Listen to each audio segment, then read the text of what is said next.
Hi, welcome to Redwood Wonk. I'm Matthew Owen. And I'm Kirk. This week we discussed the Republicans having to go home to sell the big beautiful bill, soldiers in MacArthur Park, and where is the Epstein list?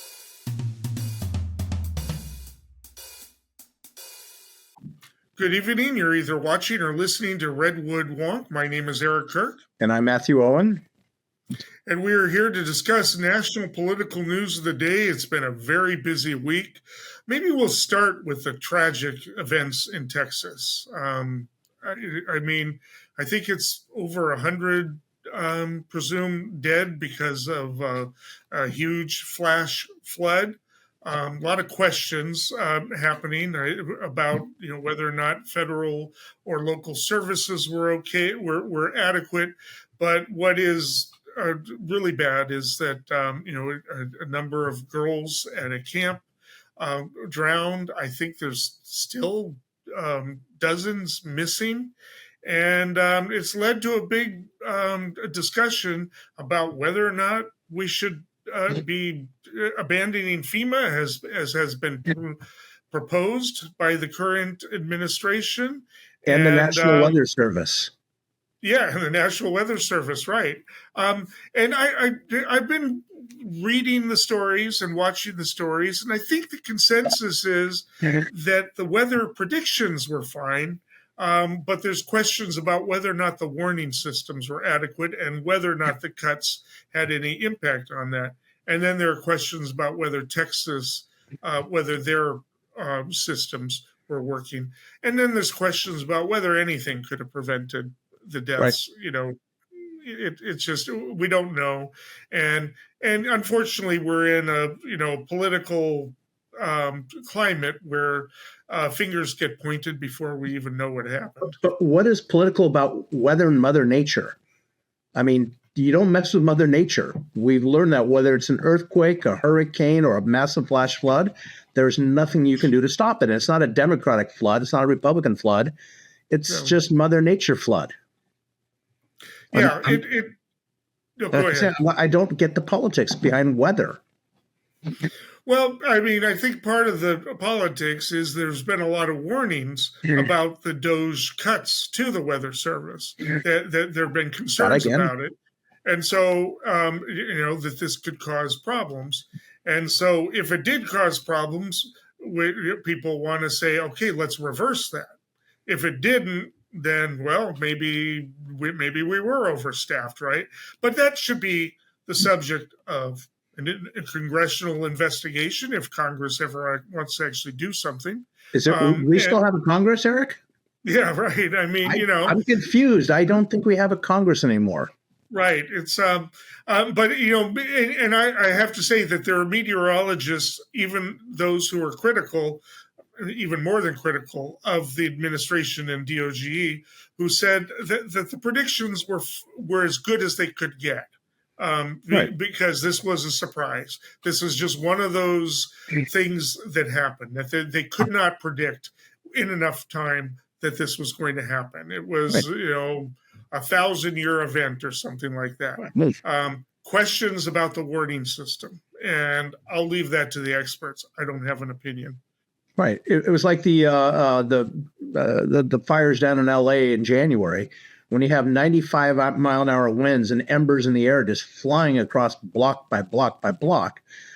You don't know how bad it's going to get. 95-mile-an-hour winds are probably once every 100 years in L.A.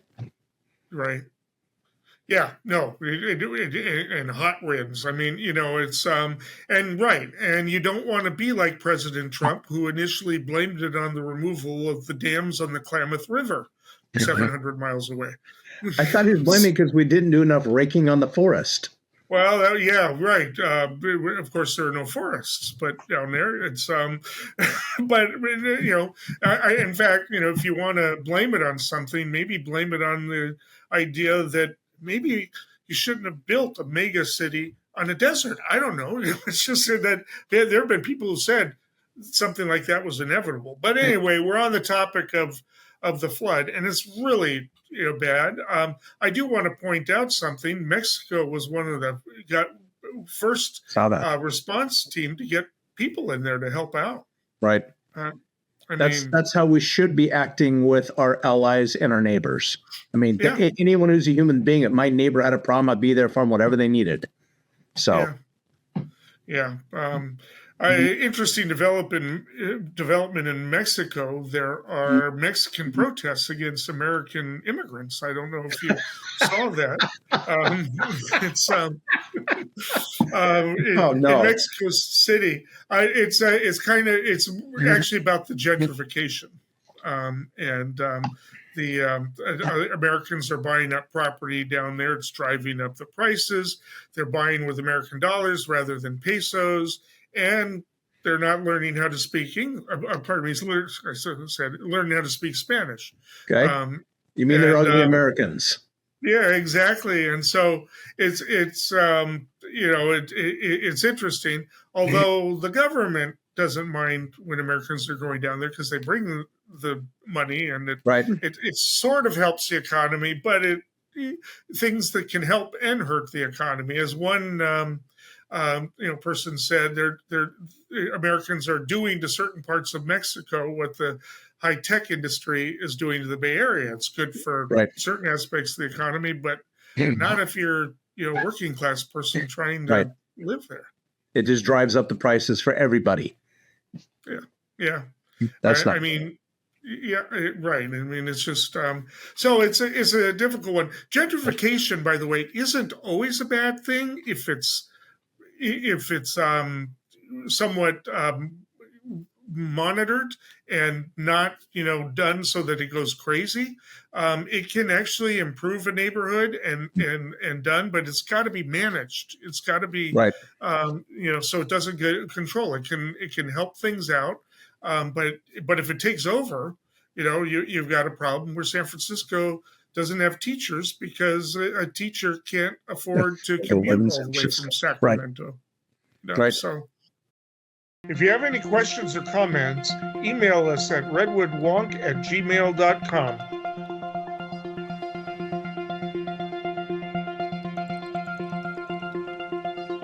You can listen to Redwood Wonk on KZZH 96.7 FM every Tuesday and Thursday night at 8 p.m.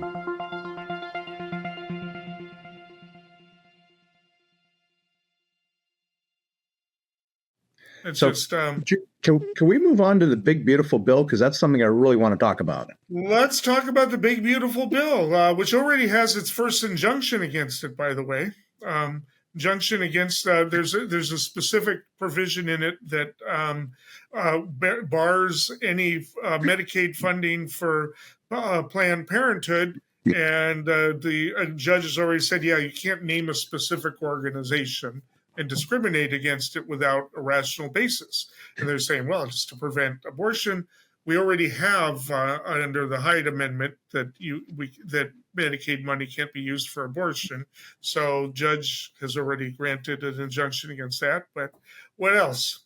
Do you think Republicans who voted for this bill are going to do town halls? I don't know. I mean, it's not popular, even with a lot of MAGA people. Most MAGA people don't even know what's in the bill. And as they're finding out, they're not happy.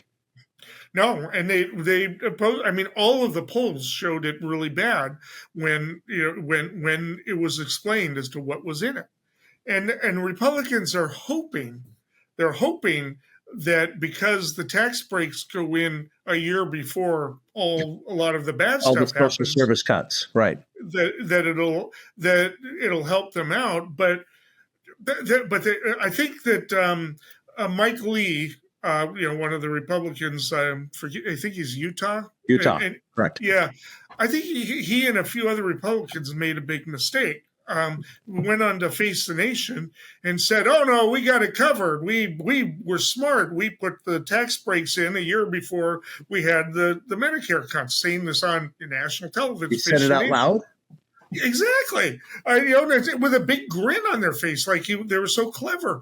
I mean, it reminded me of Sarah Palin in the debate against the VP debate in 2008. Against Biden. She was She was asked a question, and I know her handlers and prepping her for the debate probably told her, if you asked a question and you don't like the question, you don't have to answer the question because people aren't paying that close attention. So you can say whatever you want. But then, of course, she's asked the question. She says, oh, I don't have to answer that question. I can say what I want. And they're probably cringing because you're not supposed to say it out loud. That brings everybody's attention to it, But anyway. There's some cute AI memes going around that, I don't care that I lost my health care and they're cutting my food stamps. At least we own them libtards. That's what matters. Yeah. Or they say, right. I don't care if I lost my health care and I'm going to get 20% less in my food. But the important thing is there's trans kids that are not going to be playing basketball against my daughter. Yeah, no, I mean, it's just, it's pretty amazing. But I actually think that this one is going to hurt them. And we'll talk in a little bit about another story that broke that is splitting up MAGA. But, I mean, there is a lot of stuff that they're going to have to account for in there, and it's going to impact the red states even more than the blue states. And the red counties, because they have rural hospitals. And these hospitals are looking through this saying, these are draconian cuts. We're going to either have to cut services or shut down our hospitals. There's another AI meme that came out and goes, the nurse says, doctor, the patient's complaining of shortness of breath and chest pains. And he looks over the chart and goes, oh, God, Medicaid. Give him 2 aspirins and tell him to come back in 3.5 years. Yeah. I mean, there is a list put out of the potential hospitals that can be closed because of this. And 2 of them are right here in Humboldt County. Gerald Phelps, possibly, because they're facing problems already because they've got to get these retrofits done by 2030, and they're scrambling to raise money for that. And if they're being affected, and also possibly Mad River, which has also had its problems financially. We can't afford to lose more health care here, right? I mean, it's just it's really bad, and we're not as bad off as places across the country, and it's so I mean there is that now and I think they also I think what they're going to get is people are going to like the fact that tips aren't being taxed anymore. That's something that should have been done years ago. Except that's capped. Yeah. Just as overtime is capped. Overtime's capped at $12,000. Right. And we do get back a little bit more of the state tax deduction. The salt. That, it's been increased from 10,000 to 40,000. It's so that covers everybody. And also Social Security payments aren't taxed, but most people who are on Social Security don't pay taxes anyway. So what this ends up being is just another little gift for people who are affluent, who have to pay taxes, and they just get another $20 off of their taxes. It's not going to affect much. And I'm actually looking that up.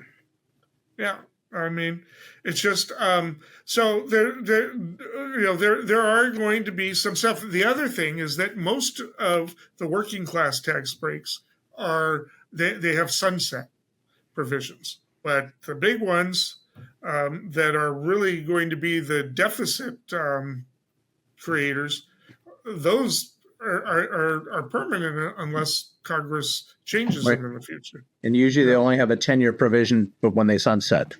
And most of the tax breaks are going to the wealthy and the corporations. Actually, I just looked it up. If you make more than $44,000 filing a joint return, 85% of your Social Security can get taxed.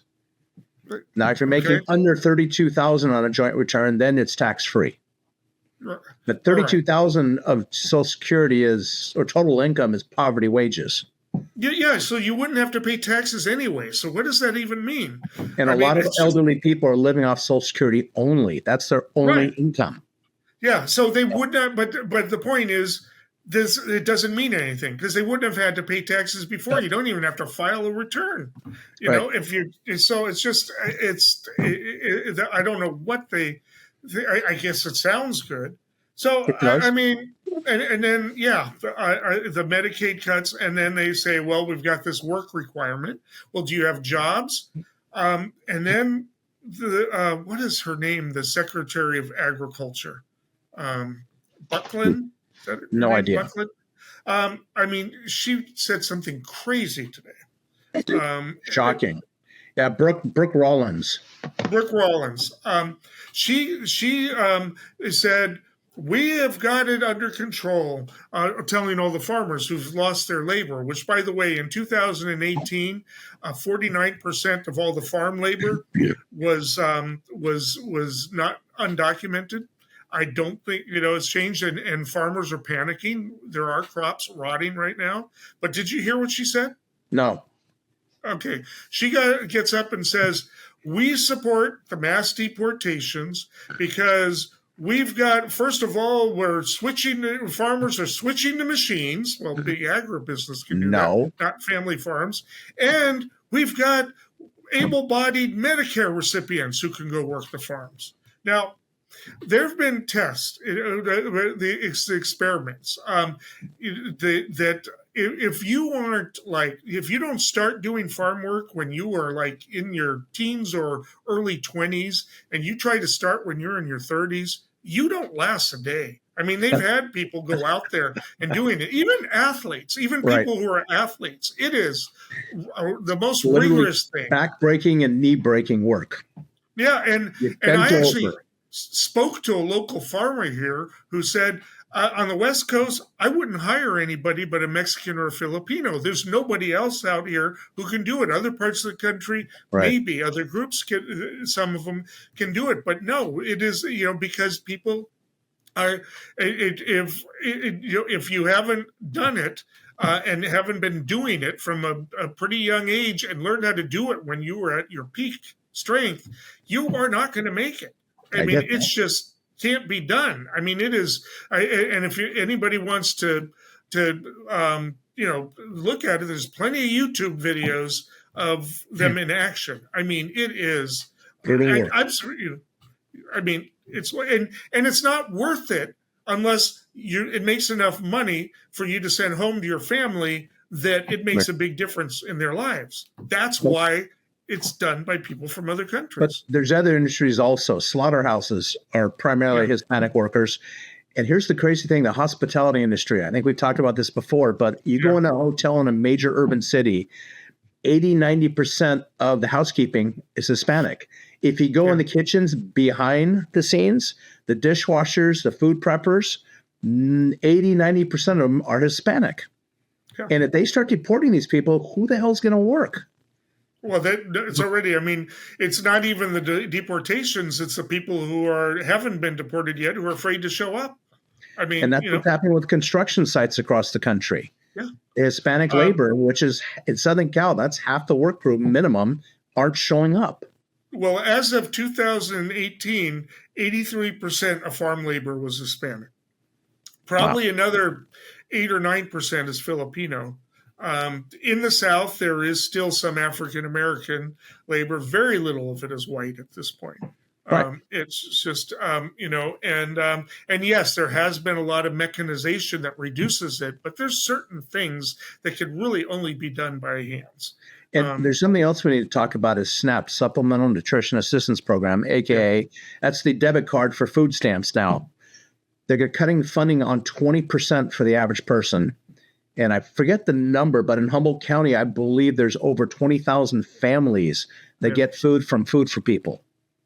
And families are probably, 2.5 people per family? So I'm trying to do the math here in my head going, we've got 50,000 people out of 135 that are receiving food subsidies, and they're probably on something for SNAP, and school lunch programs and breakfast programs are going away. Yeah, no. And there were Republicans that were gleeful about that. They're on television. We've killed free lunches for kids. I mean, why would you be gleeful about a poor child not getting food? I don't get it. I literally don't get it. I know. And I mean, I've been in the schools, the free breakfast. It's a great thing. It's just, I'm part of Rotary Club, and we started something called Backpacks for Kids because it came to our attention that, and a lot of these schools with low-income kids, they get their last meal on the Friday free lunch and they kind of go hungry over the weekend till the Monday free breakfast. Yeah. Because a lot of these parents don't have food in their fridge because they'd rather spend money on drugs, alcohol, and cigarettes. Yeah. So don't ask me, but I can tell you from my daughter's growing up, all her friends would come over to our house because we had that magic thing, food in the fridge. So they came over and ate all the time. So no, it's really going to get bad, and unless it gets turned around. But if you tell the average person who's on SNAP that, hey, we're going to take away 20% of your food benefits, and they're going, we're barely getting by right now. Hunger is not a good thing for America. No, it's not. I missed that part of the Bible where it said, Jesus said, don't feed the poor. They don't deserve food. Yeah, right. Well, and of course you have the concept. There's the deserving poor and the not deserving poor, right? And it's just, we have this concept of, Okay, I know what that stands for. That's if you're poor white, you're deserving. If you're poor black or brown, you're undeserving. Right. I get the dog whistle there, Eric.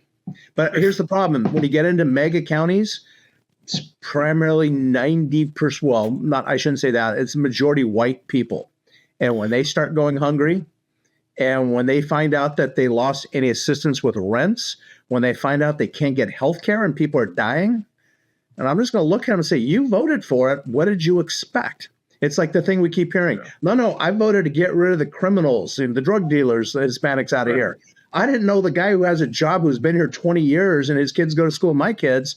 I didn't know you're going to deport him.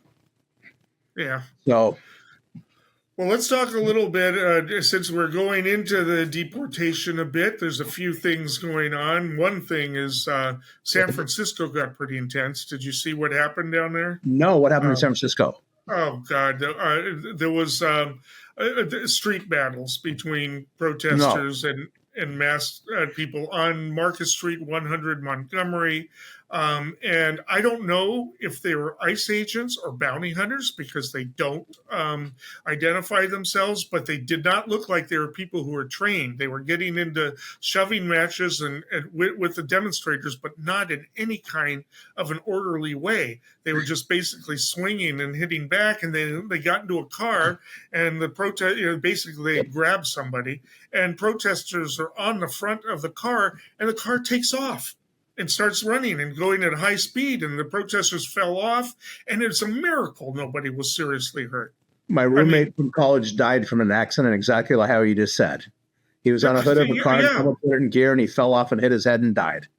No, and if they were bounty hunters, that could have been a murder charge. But police have some immunity, but police wouldn't do that. That's why I'm thinking. I got to mention this too. One thing that freaks me out is when you see these people are going after ICE agents, et cetera, they're coming out with military-style assault weapons. Why? Yeah. You're going to arrest someone. You were not having a shootout in Fallujah. Why do you need an assault weapon to go arrest a 60-year-old Hispanic woman? Yeah. I sit there. I don't get what they're doing. I literally don't get it. I don't either. If you have any questions or comments, email us at redwoodwonk@gmail.com.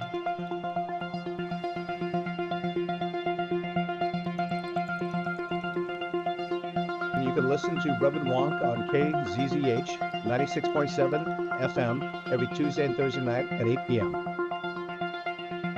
Now let's talk a little bit about what happened in Los Angeles. MacArthur Park. Los Angeles is different. Activists are getting organized. I forget, they have some little chat thing that they tell when ICE agents are going out, and the protesters come out in force. But also the Hispanics are getting smart. When they hear what ICE agents are going, they tell them, get the hell away from there.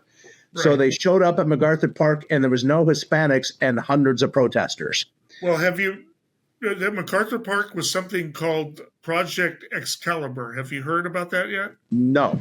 Okay, well, tell us about what happened in MacArthur Park, and then we'll get to that. Well, the great thing that happened is when I showed up there were no Hispanics and hundreds of protesters, and the protesters were nonviolent but got confrontational, and we're seeing that happen over and over again, but they were nonviolent. That's the key thing to make it work.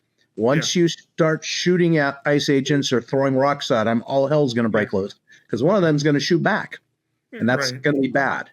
But it's great when they show up and there's no Hispanics there, because what we're finding out in LA, they're just grabbing people at random when they do these raids who are brown skin. I mentioned earlier, there's an attorney in Santa Ana, which is in Orange County, was at a park one day, and they just started rounding up brown people. They didn't ask her, are you an American citizen? Do you have ID? They just grab people, zip tie them, and throw them in a van, take them to the detention center, and work on it a couple hours later. And she happened to be an attorney, so that's going to be fun to get all that worked out. All right, this is what I encourage people to Google Project Excalibur. Okay. That's what this is about. This was a specific event. It wasn't just ICE agents; it was Border Patrol and other national authorities that went into the park. And by the way, they did walk right through a Children's Day summer camp. I mean, it's just ridiculous. They didn't know they were doing that, but they should have, right? If you're going to do a paramilitary operation, you should know that there is a Children's Day camp going on there, right? I mean, that's like intel that should be aware of. So maybe you could take it to a different part of the park. But they were hoping that their intel said that these gang members of what is it, MX whatever, MS-13. They're 13 have been operating in the park, and they were hoping to provoke a conflict with that gang, which is stupid, because the gang sees them coming and they're going to say, "Okay, we're taking the day off here," right? They're not going to. They're heavily armed. We're going to lose this shootout. Right, they're not gonna do that. I mean, it was absolutely stupid if that's what they were expecting. They're going to show up, and they're not going to be there every day, so the gang will come back the next day, or whatever. And do their drug dealing or whatever it is they do there. But that was the idea, was to try to provoke something. And the reason is because you mentioned something earlier. And maybe San Francisco needs to have similar meetings, but they're holding community meetings in Los Angeles, telling people, "Don't be violent with ICE. Right. Don't provoke. Don't do anything to do that. If they grab somebody, they're going to take them. You can't stop it. Right. It's take the fight somewhere else later, but don't provoke them. They look bad. If you do, but if you provoke them, then you look bad. I mean, they're doing all the nonviolence projects, and so with all of these troops on there, where I think Trump was hoping would provoke something, it's completely useless because the demonstrators are becoming more and more disciplined there, and so that's when you had Mayor Bass walk in, do her photo op with a phone call saying, "Are you leaving? Leave now. Contact the Border Patrol," and they left. And all she did was show up, and of course the DHS is talking about arresting her and charging her. But all she did was show up with cameras and make a phone call. I mean, it's just and they're not going to do that because that would be the biggest political mistake in the world. That's the same reason they weren't going to do it to Gavin Newsom. Well, they did tackle a United States senator and put him in cuffs. Yeah, but they didn't charge him, right? I mean, it's just they're not gonna do that. They're not gonna. They know that would be the dumbest thing in the world. It would be they would charge him, and they would demand a speedy trial, and and where are they going to get a jury that would convict her, right? I mean, it's in defense, Eric, his last name was Padilla. And he did have brown skin, so I could see why they arrested him. So, yeah, right. That's a joke, by the way. They didn't know who he is, right? So, are you familiar with Andy Mills, our former police chief here in the city of Eureka? Yes. He went on to Santa Cruz police chief, and he's now in Palm Springs police chief. He's been making a lot of news on Facebook lately because he's been screaming at these people, you can't have people with masks on who look like they're going to war. There's no name tags. There's no identifying thing. Are they ICE? Are they Homeland Security? What are they? And they're literally just zip tying people and throwing them in unmarked cars and zipping away. Is it a kidnapping or is it an immigration arrest? And he says, you need to tell us what it is. Because when people are seeing people being kidnapped off the street by strange people, because we've already talked about this. What happens when some guys just say, hey, let's go grab a woman and kidnap her for some sort of sexual fantasy? Well, What's going to stop crazy guys like that's that? been happening, and there have been a couple more incidents of that. There was a robbery that person said they were ICE agent, and they ended up robbing a store just over the weekend. There's ICE But there's robberies also now? another issue. Yeah, there's also another issue is there was a guy who showed up to a meeting in Seattle saying their bounty hunters are about to be brought in masse, and they're going to they're claiming that it's $1,000 a person for a non-criminal and 15. Yeah, I mean, and it's just and they're going to be doing it. Well, if you're a bounty hunter, don't have the same protection legally. And technically speaking, people can defend themselves against it. This is going to trigger everything. So how do you know if a masked person is a bounty hunter or an official ICE agent? You don't. Or how do you know if they're not neither and they're just some crazy person off the street who's looking for a sex slave? Right. And so let's say an ICE agent gets seriously injured or even killed, and then in the courtroom, a good defense lawyer says, "Hey, he didn't know that was an ICE agent. He thought it was a bounty hunter or a robber. He never identified himself." Right? Yeah, but won't a robber say that? I mean, And for the record, I fly a lot, and I've had 4 enhanced, I can't say interrogations, enhanced screenings at TSA checkpoints. In the last 2 months, I probably had 4 enhanced screenings in the last 20 years. But in the last 2 months, I've had 4 enhanced screenings. They asked for my cell phone again, but this time I said the magic thing. Why? I do not consent. He goes, no, I'm just going to wipe it down the outside for bomb residue. And I go, that's fine. The previous guy plugged it into a computer for 30 seconds and did a data dump. And he looks at me and goes, where'd that happen? I go, here in Las Vegas. And he goes, I didn't know that. Yes. So, yeah. 4 enhanced Well, at least you don't have to take your shoes off anymore. They've announced that. Thank you. And I think it's all because they see my Facebook posts, and I'm not on my knees for our dear leader. So they don't like that. Well, anyway, Mayor Bass has filed suit. Gavin Newsom. Yeah. And about this. And it's like, and you've got, they did this thing going down the middle of the street with ICE people and the Marines flanking them on both sides. And it's like nobody's gonna attack a caravan of ICE people going down the middle of the street. Why do we have the Marines with paramilitary gear in the middle of U.S. cities? Well, it's made for combat. They're showing up with these Humvees that are made for combat. Why? Yeah, I know. It's like do they think that's a good look? I mean, it's not. But it's anyway.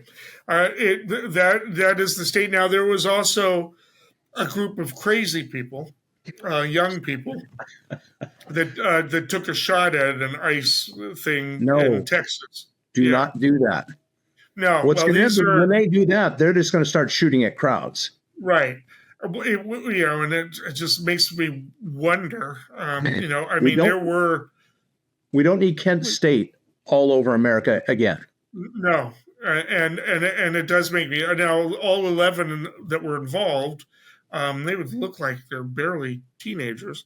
That's because they're typically 19 to 21-year-old kids who are in the National Guard and the Marines. Obviously, had read the wrong book or saw the wrong movie or something and thought they could be like the French Resistance, whatever. But that's the type of thing that is going to lead to something, because if they see somebody else dressed up like a ninja like they were, then that's going to be something is going to happen. Luckily, the person they shot is recovering. Good, but it's but those kids have ruined their lives, and they for what? They're self-described anarchist group apparently, and it just was anyway. It's really sad, but that's not what anybody needs. That's not what helping immigrants. It's not is not doing anything to prevent fascism. If anything, that's going to help it. That's Right. it's like the crazy guy that burned the Reichstag down. Right. That helped Hitler. It didn't hurt him, right? And also that's just fodder for Fox News. Look at these Democrats out of control. That's why you got to elect Republicans. They're shooting law enforcement. Of course, anarchists don't vote at all usually, but still, that's not. I understand. It's just so. Anyway, also in the news, cracks in MAGA because Pam Bondi comes on and a reporter asks the question. So for an update on the Epstein file, Trump gets angry, says, "We've got these floods and everything to talk about, and you're asking me about Epstein." And then Pam Bondi says, "Well, I'll answer the question. Back in February, I wasn't lying. I was referring to my file, not a list. There is no list." And all of a sudden, across the conspiracy theory internet, you think Jeffrey Epstein didn't keep a list of every rich white guy that went out with minors? And there are people on MAGA saying, "I was with you through Russiagate. I was with you through the steal. I was with you through January 6th. I was with you, but I can't do you now. You were dishonoring the children who were molested, and they're saying that they can't be with Trump anymore." Alex Jones did a tearful thing. Steve Bannon. And they've been losing Tucker anyway. Tucker's gotten, it's crazy thing. I got to say something real quick, Eric. I've actually liked Tucker Carlson recently, and I've never said that before in my life. He's going after the Republicans hard, and he's asking the follow-up questions, which they never, ever did on Fox News. But everyone's asking whose name might be on the list that Trump does not want to have it released. Yeah, well, I mean, could it be Trump? I mean, he flew on partying with him. He flew on Epstein's airplane. Epstein flew on his airplane. I mean, it's just it's hardly you see the dancing there with the young women, girls, whatever. Could it be that Trump had affairs with underage women back in the days? No, and Elon is back to commenting on that. He's going to piss Trump off. Yeah, there goes the EV subsidies. I think he already figured they're gone, and so he's going for broke. I don't know. It's just I mean, it's bizarre, and especially now that Grok, his AI program, has become a Nazi. Have you heard about that? No. What happened here? Oh, Grok, that's his AI program, right? You can tap into it, ask questions, and it's a Holocaust denying AI. Now, what's the name? Can you spell the name of his AI? Grok, Grok. It's a word from Robert Heinlein's "Stranger in a Strange Land" means to understand. Martian word, and it's and it's his version of, I forget what the other one is that everybody uses for writing, and so you ask it questions and it answers and it does research and it talks to you. It actually has conversations with you, and I don't know if people influenced it somehow, but it went off the deep end. It denied the Holocaust. It called itself Tech Hitler or something like that, and then later claimed to be joking or being sarcastic. I mean, it was just like, and it trying to come back down. One commentator described it, compared it to Dr. Strangelove trying to pull his arm down back into his lap. If you ever saw that. Oh God. Okay. Can you guys say something about AI right now? A lot of corporations have jumped on the AI bandwagon. You call the 800 number for Fortune 500, and he goes, "Hi, my name's Jane. I'm here to assist you." And all you say is you hit 0. "Hi, what can I assist you with?" "I don't understand that." And they say, "Human being." "Hi, which human being can we get you to? You need to be more specific." Yeah. And you start talking to it, and you cannot get a human being on the line. No, I had an incident while I was at an airport, and I started yelling into my phone, "Get me a goddamn human being." And it wouldn't do that. And I kept saying, representative, 0, 0. And I could not get a human being. Yeah, no. I use an AI program for legal research, And I can tell you just from some of the results that attorneys better check them, because after some of the legal research results, AI is not going to take over the world anytime soon. It's just It's just give me bogus stuff. Well, first of all, you got to be real careful as to your input as to how you ask the questions, and it misreads cases. It like gives you a case. It says you ask it a question, and then it gives you a case, to support the proposition, and you read the case, and it's like that case doesn't say that. But people are not checking it, and they're getting into trouble with judges because they don't second check it. They don't they do it, and it's like, well, my AI did it. I mean, it's just like it's ridiculous. What it does is it looks for keywords and pulls out, and through its algorithm, it says, well, that must be what it says because it's got all the right words in it. It's like, yeah, well, it might have all the right words in it, but it could be saying the opposite of what you think it's saying. I mean, it's just, it boggles the mind. But I mean, most of the time it's helpful, but you got to use it. Don't use it as the end-all be-all in research. Use it as finding cases that might take you longer to find as a guideline, and then look at the cases cited by that case. Just use it as a base, just like you'd use a search engine. It's like a complex search engine. But to some, no, I mean, there's all kinds of issues with it. And so people using Grok, yeah, they're just asking it all kinds of weird questions, and it's just gone weird, and Elon has got a problem because he's got a fascist robot right now. He's going to deal with.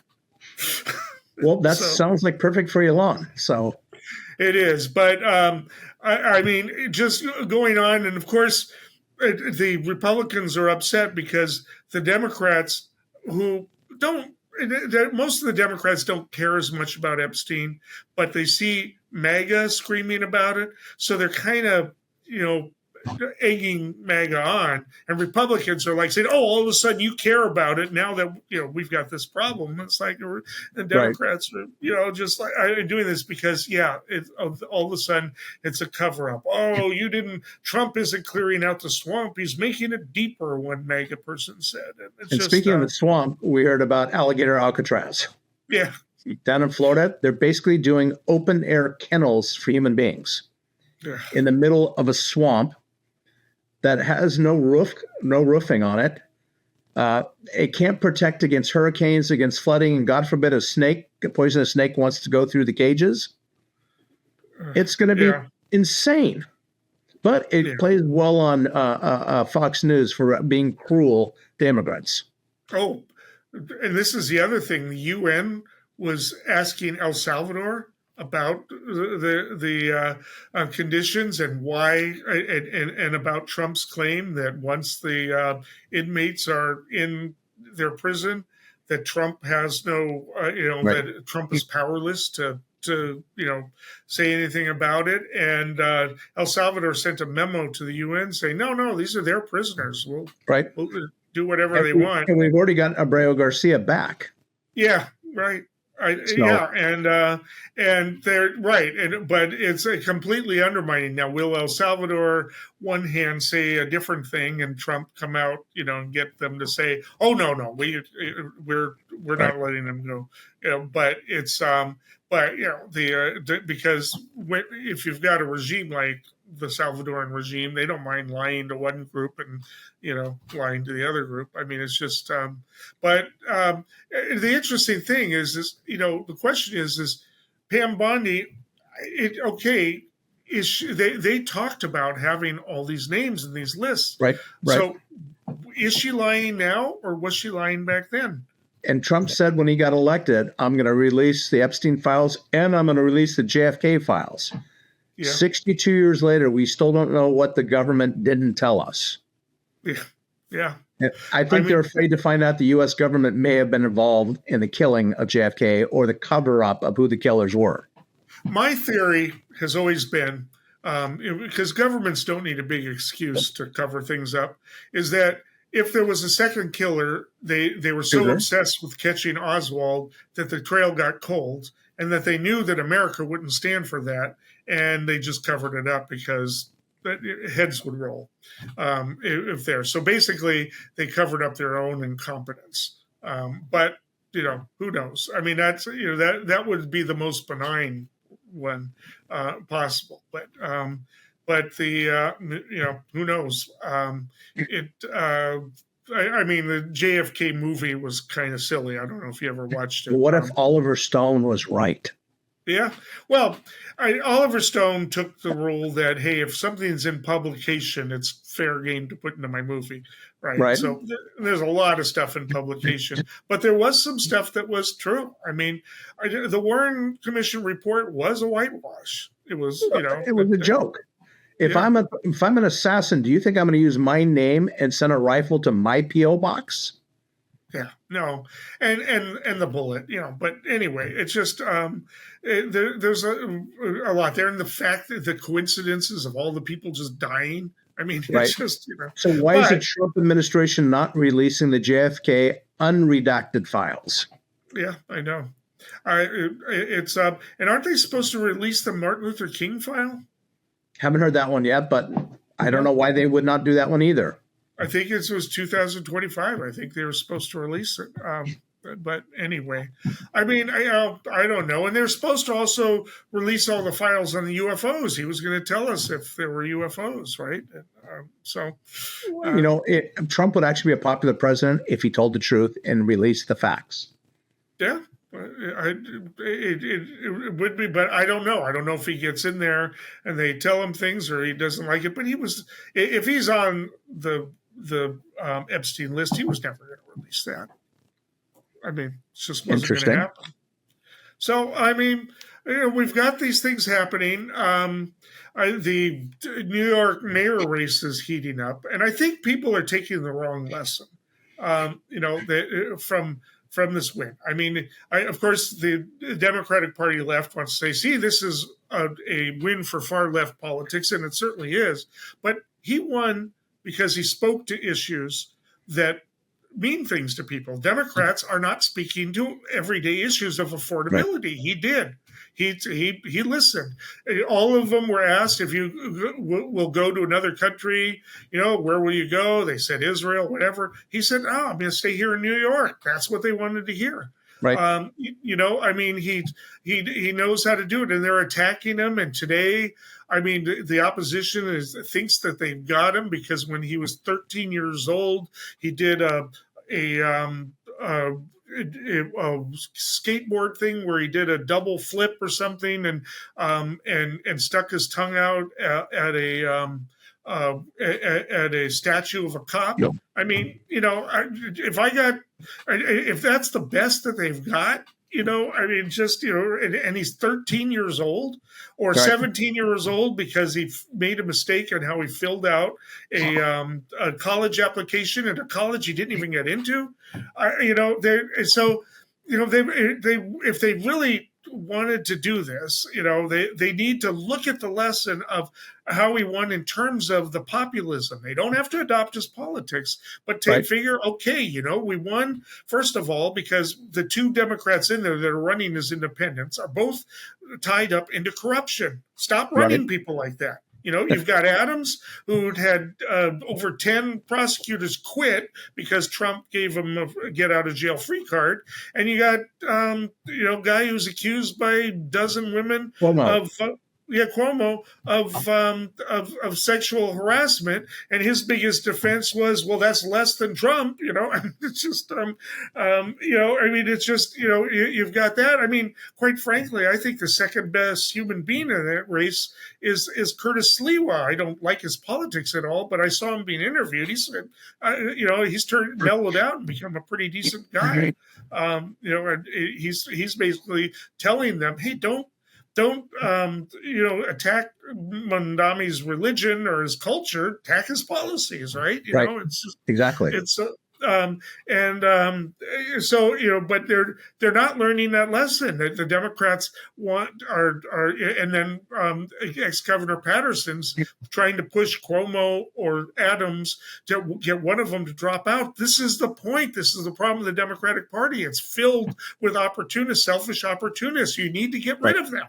These are the reason that you have it. Neither one is going to do it because they're into it for themselves. You need people like Mondami, but not that far left, but who are into this.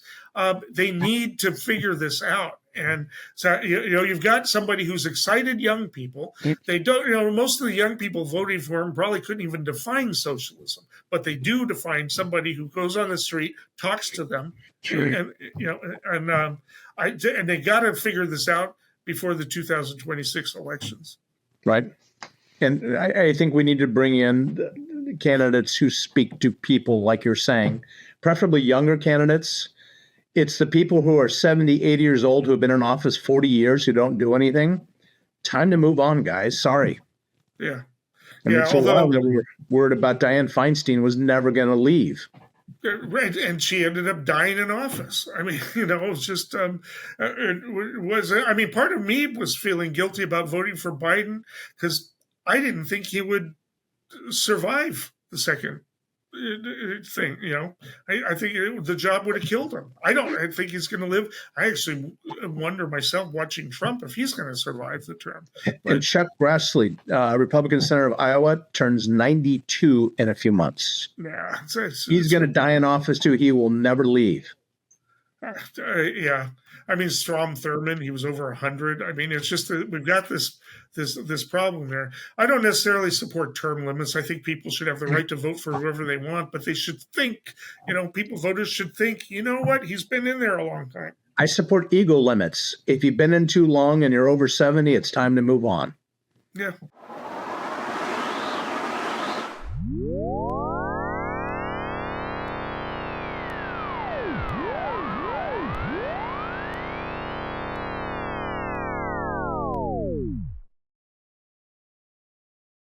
Which leads to two predictions. I'm sorry. Go ahead, Eric. Oh, you can say it. Go ahead. All right. This leads us to our predictions this week. And my predictions is the big BS bill is going to start to get out what it actually is. People in red counties, especially elder Republicans, are going to start freaking out when they realize they're going to lose 20% of their Medicaid services, possibly the rural hospitals, and 20% of their food subsidies through SNAP. And I don't know how that's going to play over well that, hey, billionaires get a tax break paid for by you and I. Okay, I'm going to make a prediction. I mean, there's been hypocrisy. We've always had DeSantis and now Abbott. They're all for FEMA when it's red states, but they oppose it when it's blue states. Right. No, Kristi Noem has actually doubled down on her call to axe FEMA, but then she wants to recreate it somehow in something new, just basically to prove that she did something. I think this latest event is going to basically take the wind out of the sails of any Republicans wanting to take away FEMA. It has to be done by an act of Congress, and I think that it's not going to happen. That's my prediction. I think that this latest incident is going to put an end to that, but we'll see if that comes true. Sorry, Eric, you seem to be confused again. You mentioned that word Congress. We don't have a Congress right now. There is no active Congress because we have no Congress. Well, we'll see if any of that comes true. Until next time, stay informed and stay engaged.